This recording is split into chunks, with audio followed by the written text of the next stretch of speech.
بسم اللہ الرحمن الرحیم۔ السلام علیکم۔ خالہ کے گھر کے سامنے ایک چائے کا ہوٹل تھا جہاں سے خالہ اکثر شام کو مجھے بھیج کر بسکٹ منگوایا کرتی۔ ہوٹل کا مالک کاؤنٹر پر ہی بیٹھا رہتا۔ وہ پچھلے کافی عرصے سے مجھے عجیب نگاہوں سے دیکھ رہا تھا۔ ایک دن اس نے مجھ سے کہا، فروا تم مجھ سے نکاح کر لو، میں تمہیں اس دلدل سے نکال کر بہت سکون سے رکھوں گا۔ مجھ پر تو وہی مثال صادق آتی ہے کہ ڈوبتے کو تنکے کا سہارا۔ بنا کسی خاص جان پہچان کے ہی میں نے سکون کے نام پر حامی بھر لی، جبکہ میں اسے انکل کہتی تھی، اور اگلے ہی دن ہوٹل والا رشتہ لے کر میری خالہ کے گھر آ گیا۔ 15 برس کی لڑکی کے لیے 40 برس کے مرد کا رشتہ آنا بہت ہی عجیب بات تھی، لیکن میری خالہ کو تو مجھ سے جان چھڑوانے کا بہترین موقع مل رہا تھا۔ وہ جانتی تھی کہ ہوٹل والا بہت امیر ہے اور اسی لیے انہوں نے اس نکاح کے بدلے خطیر رقم مانگی۔ ہوٹل والے انکل نے بھی فوراً حامی بھر لی اور اگلے ہی دن قاضی کو لے کے چلا آیا اور نکاح سے پہلے خالہ کے ہاتھ میں پوری رقم رکھ دی۔ خالہ کی خوشی تو دیکھنے کے لائق تھی۔ ہوٹل والے نے خالہ سے صاف لفظوں میں کہا، فروا سے آپ کا کوئی تعلق نہیں اور آپ بھول جائیں کہ کوئی فروا بھی کبھی آپ کی زندگی میں آئی تھی۔ خالہ تو نوٹوں کی چمک دھمک میں ایسی مگن تھی کہ اس نے ہوٹل والے کی ہر بات پر ہاں میں ہاں ملا لی اور اگلے ہی گھنٹے میرا نکاح کر کے رخصتی کر دی۔ خالہ ویسے بھی مجھ سے جان چھڑوانا چاہتی تھی کیونکہ میں جوان ہونے کے ساتھ ساتھ خوبصورت بھی ہوتی جا رہی تھی اور خالو پردیس سے آنے والے تھے۔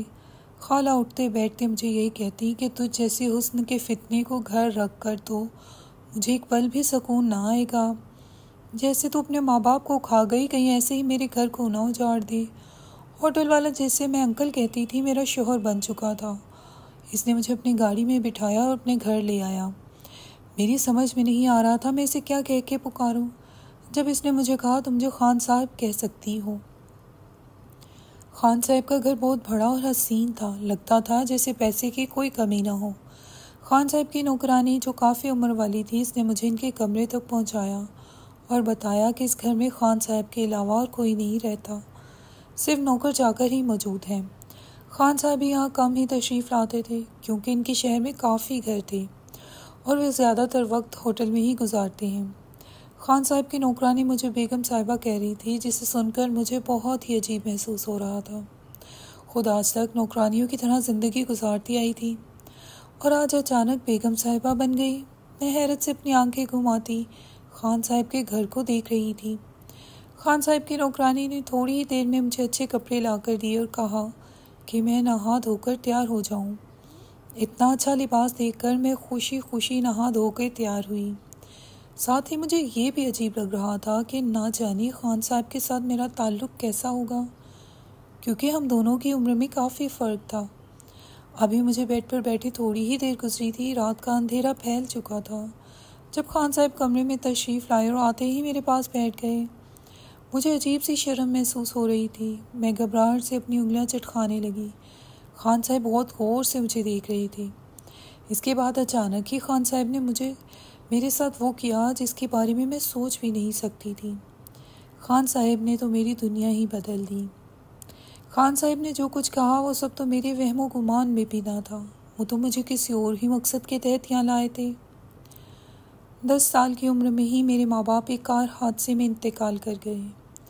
میں اپنے ماں باپ کی اکلوتی بیٹی تھی اور میرے ماں باپ کے انتقال کے بعد ہی ہمارا ہنستا بستا گھر اجڑ گیا تھا۔ میں بس دنیا میں اکیلی رہ گئی تھی جب میرے چچا نے میرے سر پر ہاتھ رکھا اور مجھے اپنے ساتھ گھر لے گئے۔ میرے چچا مجھ سے بہت پیار کرتے تھے۔ انہوں نے مجھے اپنے بچوں کی طرح پالا اور کبھی کسی چیز کی کمی نہ ہونے دی، لیکن میں اپنی چچی کو ایک آنکھ نہ پاتی۔ چچا کا میرے ساتھ محبت بھرا رویہ چچی کی آنکھوں میں پوری طرح کھٹکتا تھا۔ چچا مجھ پر بے دریغ پیسہ خرچ کرتے۔ انہوں نے مجھے اسی اسکول میں تعلیم حاصل کرنے بھیجا تھا جہاں ان کے بچے جاتے، اور یہ بات چچی کو قطعی طور پر برداشت نہ تھی کہ میں ان کے بچوں کی برابری کروں۔ اسی بات کو لے کر چچی اور چچا کے درمیان بہت زیادہ جھگڑا بھی ہوتا، لیکن چچا نے یہ کہہ کر بات ختم کر دی کہ فروا میرے مرحوم بھائی کی نشانی ہے اور میرا فرض ہے کہ میں اس کی پرورش ویسے ہی کروں جیسے اپنے بچوں کی کر رہا ہوں۔ وقتی طور پر تو چچی خاموش ہو گئی تھی، لیکن چچا کی غیر موجودگی میں چچی میرے ساتھ بہت برا سلوک کرتی۔ میں چچا کی محبت کی خاطر سب کچھ خاموشی سے برداشت کرتی رہی اور یوں ہی زندگی کا سلسلہ چلتا رہا۔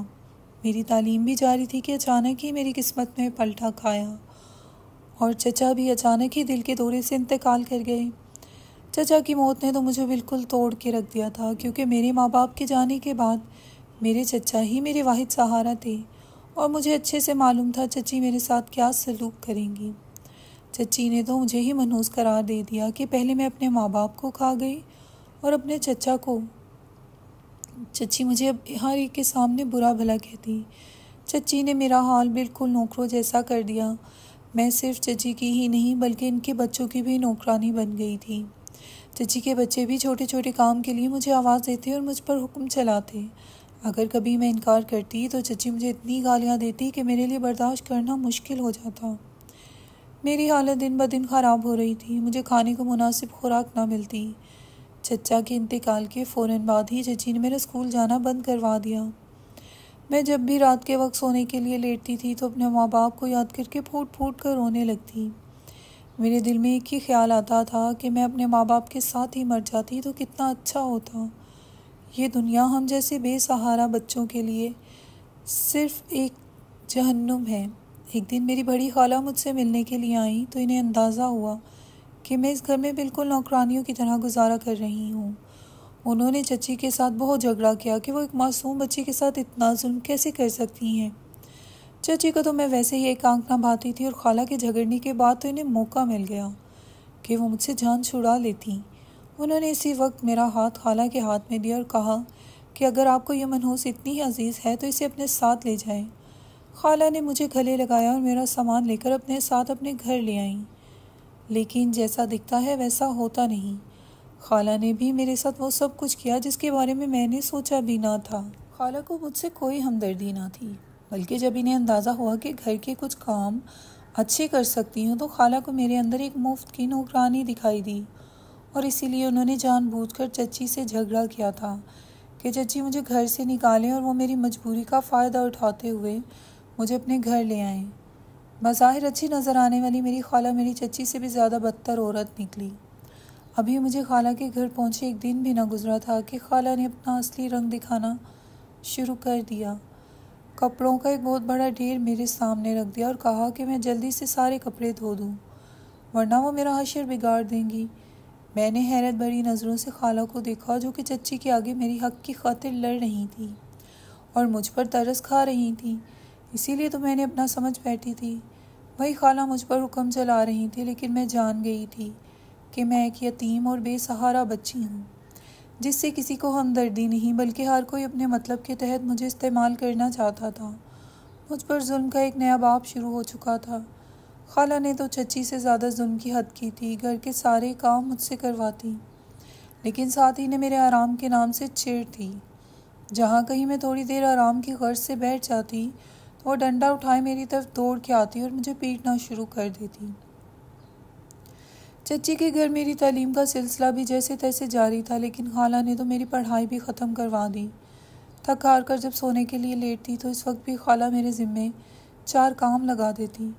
خالو ملک سے باہر رہتے تھے اور خالہ کے بچے چھوٹے تھے، ایسے میں انہیں ایک مفت کی نوکرانی مل گئی۔ وہ ہر وقت تیار ہو کر بیٹھی رہتی اور گھر کے سامنے موجود ہوٹل سے کیک بسکٹ منگوا کر کھاتی رہتی تھی، تو کیک اور بسکٹ لا کر دینا بھی میری ذمہ داری تھی۔ میں گھر کے کام چھوڑ کر پہلے شام ہوتے ہی خالہ کو سامان لا کر دیتی۔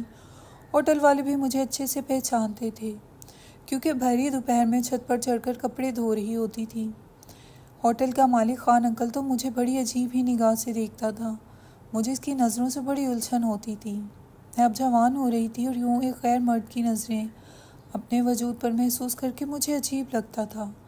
کئی دفعہ میں نے خالہ سے کہا کہ میں اس طرح ہوٹل نہیں جا سکتی، وہاں بہت لوگ ہوتے ہیں، مجھے اچھا نہیں لگتا۔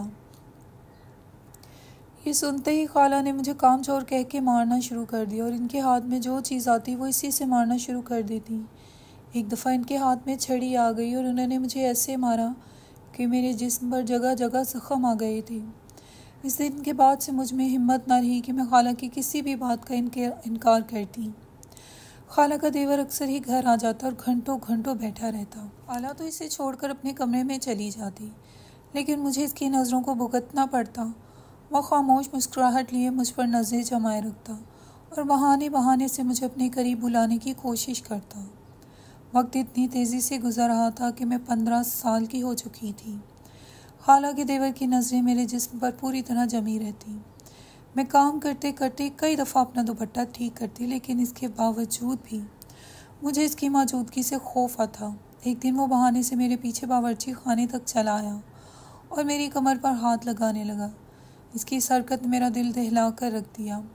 بہانے بہانے سے میرے قریب ہو رہا تھا اور میری سانس رک رہی تھی۔ جیسے ہی مجھے اس کے خطرناک ارادے کا علم ہوا تو میں نے فوراً ہی خالہ کو آواز دے دی۔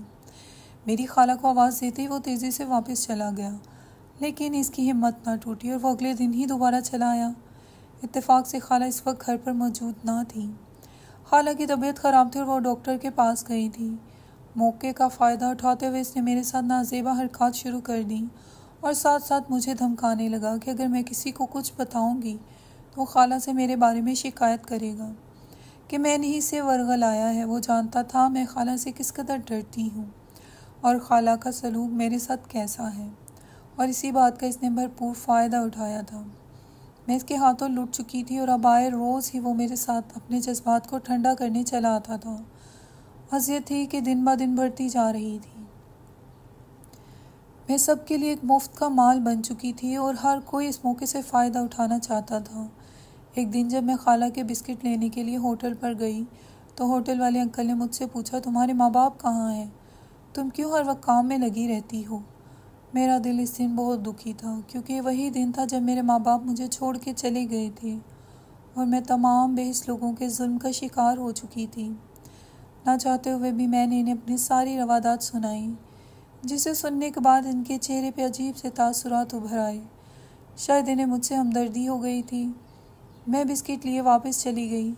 میرے واپس آتے ہی خالہ نے مجھے ایک بار پھر سے مارنا شروع کیا، کیونکہ مجھے کافی دیر ہو گئی تھی۔ وہ مجھ سے پوچھ رہی تھی کہ کس سے ملاقات کر کے آ رہی ہو جو ایک بسکٹ لانے میں تجھے گھنٹوں لگ گئے۔ وہ ہر بات پر مجھے اسی طرح ذلیل کرتی۔ جیسے جیسے میں جوان ہو رہی تھی، خالہ کی آنکھوں میں مزید کھٹکنے لگی، کیونکہ خالو کی واپسی کے دن قریب آ رہے تھے۔ 2 مہینوں کی چھٹیوں پر گھر واپس آ رہے تھے۔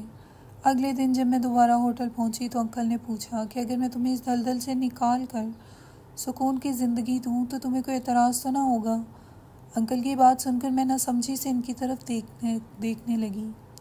پوچھنے لگے، مجھ سے نکاح کرو گی؟ میں تمہیں اس اذیت سے نکالوں گا جو تمہاری خالہ نے تمہیں دی ہے۔ یہ سن کر میں ہکا بکا رہ گئی، کیونکہ میری عمر صرف 15 برس تھی، جبکہ ہوٹل والے انکل 40 کے لگ بھگ تھے۔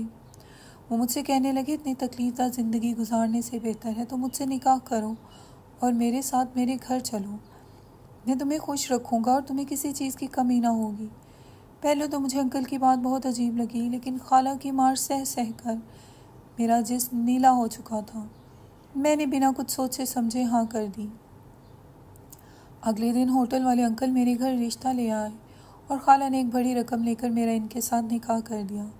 وہ خالو کے آنے سے پہلے ہی مجھے اس گھر سے بھگانا چاہتی تھی اور اب انہیں موقع مل گیا تھا۔ پیسوں کے بدلے انہوں نے مجھ سے جان چھڑوا لی تھی اور یوں میں خان صاحب کے گھر ان کی بیوی بن کر آ گئی تھی۔ خالہ نے ایک دفعہ بھی نہ سوچا تھا کہ میری شادی 40 برس کے مرد سے کروا رہی ہیں، جسے وہ خود بھی نہیں جانتے، اور شخص شادی کے بعد میرے ساتھ کیا کرے گا۔ خالہ کو اس بات سے کوئی فرق نہیں پڑتا تھا۔ شادی کی رات میں کمرے میں بیٹھی خان صاحب کے منتظر تھی کہ جب انہوں نے کمرے میں آ کر میرے ساتھ وہ سب کیا جس کا میں سوچ بھی نہیں سکتی تھی۔ خان صاحب نے کمرے میں آتے ہی مجھے بتایا کہ دوبارہ سے میری تعلیم کا سلسلہ جاری کروا رہے ہیں۔ وہ چاہتے ہیں کہ میں اچھی تعلیم حاصل کروں اور پڑھ لکھ کر کسی قابل بن جاؤں، اور ساتھ ہی کہہ دیا انہوں نے مجھے طلاق دے دی کہ وہ میرے قابل نہیں۔ میں سوچ بھی نہیں سکتی تھی کہ خان صاحب میرے ساتھ ایسا بھی کر سکتے ہیں۔ طلاق کا لفظ سن کر تو میری جان ہی نکل گئی۔ مجھے لگا کہ قسمت نے ایک بار پھر مجھ پر وار کیا ہے، لیکن خان صاحب نے کہا کہ میں اس گھر میں آرام سے رہ سکتی ہوں۔ خان صاحب مجھے کبھی پریشان نہیں کریں گے اور میری ہر ضرورت کا پوری طرح سے خیال رکھیں گے، اور جب میں کسی قابل بن جاؤں گی تو کسی اچھی جگہ میری شادی کروا دیں گے۔ خان صاحب نے کہا کہ مجھے نکاح کر کے لانا ان کی مجبوری تھی، کیونکہ اس کے بغیر میری خالہ مجھے ان کے حوالے نہ کرتی۔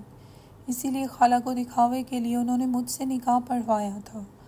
خان صاحب کی بات نے تو مجھے حیران ہی کر دیا۔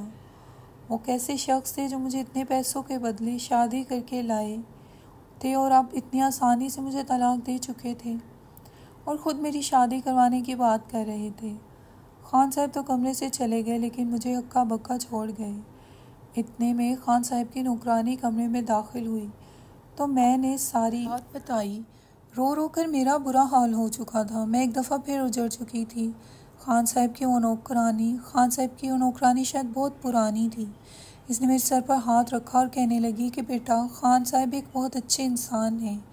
انہوں نے جو بھی کیا تمہاری بھلائی کے لیے کیا ہے۔ خان صاحب کی بیوی اور بیٹی بھی ایک حادثے میں انتقال کر گئے تھے۔ ایک دن خان صاحب نے مجھے بتایا تھا کہ تم میں اپنی بیٹی کی جھلک دیکھتے ہیں اور جب وہ اب تم پر اس قدر ظلم ہوتا دیکھتے ہیں تو ان سے بالکل بھی برداشت نہیں ہوتا۔ اس نوکرانی نے مجھے خان صاحب کی بیوی اور بیٹی کی تصویر دکھائی تو میں حیران رہ گئی۔ ان کی بیٹی تو کافی حد تک میرے جیسی تھی۔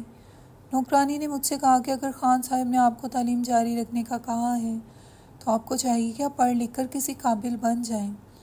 خان صاحب خود آپ کی شادی کسی اچھی جگہ کروا دیں گے اور آپ کی زندگی اچھی ہو جائے گی۔ میں جو اپنے ہر سگے رشتے سے دھوکہ کھا کر آئی تھی، میرے لیے ایک انجان شخص پر بھروسہ کرنا بہت مشکل تھا۔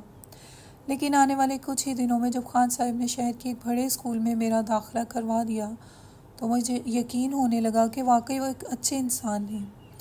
بہت کم ہی وہ گھر آتے اور صرف میری خیر خیریت پوچھنے چلے آتے۔ جب سے انہوں نے مجھے طلاق دی تھی خود اپنے دوسرے گھر میں ہی رہتے۔ انہوں نے واقعی مجھے کسی چیز کی کمی نہ ہونے دی تھی اور میں واقعی بہت اچھی تعلیم حاصل کر رہی تھی۔ زمانے کی ٹھوکریں کھانے کے بعد بالآخر میں ایک پرسکون زندگی میں داخل ہو گئی تھی۔ اب صرف میرے ساتھ ایک ہی غم تھا کہ میرے ماں باپ میرے پاس نہیں تھے۔ دن مہینوں اور مہینے سال میں تبدیل ہو گئے۔ میں وقت کے ساتھ تعلیم حاصل کرتے ہوئے ڈاکٹر بن گئی۔ ایک دن ایک عورت کو ایمرجنسی میں ہسپتال لایا گیا تو اس کی حالت بہت خراب تھی۔ وہ کینسر کی آخری سٹیج پر تھی اور جب میں نے اسے دیکھنے کے لیے اس کے پاس پہنچی تو دیکھ کر میرے رونگٹے کھڑے ہو گئے کہ وہ تو میری سگی خالہ تھی۔ وہ روتے ہوئے مجھ سے معافی مانگنے لگی اور کہنے لگی انہوں نے جو سلوک میرے ساتھ کیا ان کی اولاد بھی وہی سلوک ان کے ساتھ کر رہی ہے۔ ان کے بیٹے نے مارتے ہیں۔ خالو بھی ایک ہم عمر لڑکی کے ساتھ دوسری شادی کر کے اسے اپنے ساتھ لے گئے۔ خالہ پوری طرح سے برباد ہو چکی تھی اور اس وقت بھی وہ ہسپتال کے ایمرجنسی وارڈ میں کسی پڑوسی کے سہارے پڑی تھی۔ آج مجھے یقین آ گیا تھا ہر کسی کو اپنے حصے کا حساب چکانا ہے۔ میرے ساتھ کام کرنے والے ایک ڈاکٹر نے میرے رشتہ بھیجا تو خان صاحب نے اچھی طرح چھان بین کرنے کے بعد اسے گھر بلایا اور میری اور اپنے رشتے کی بات سچائی بتا دی۔ وہ ڈاکٹر مجھے کافی عرصے سے جانتا تھا اور میرے حالات جاننے کے بعد بھی وہ مجھ سے شادی کرنا چاہتا تھا۔ خان صاحب نے اپنی بات پر عمل کرتے ہوئے میری شادی اس سے کروا دی اور خان صاحب کی اچھائی نے مجھ جیسی ایک یتیم اور بے سہارا بچے کی زندگی پوری طرح سے بدل کے رکھ دی۔ مزید اچھی ویڈیوز کے لیے میرے چینل کو سبسکرائب کیجیے۔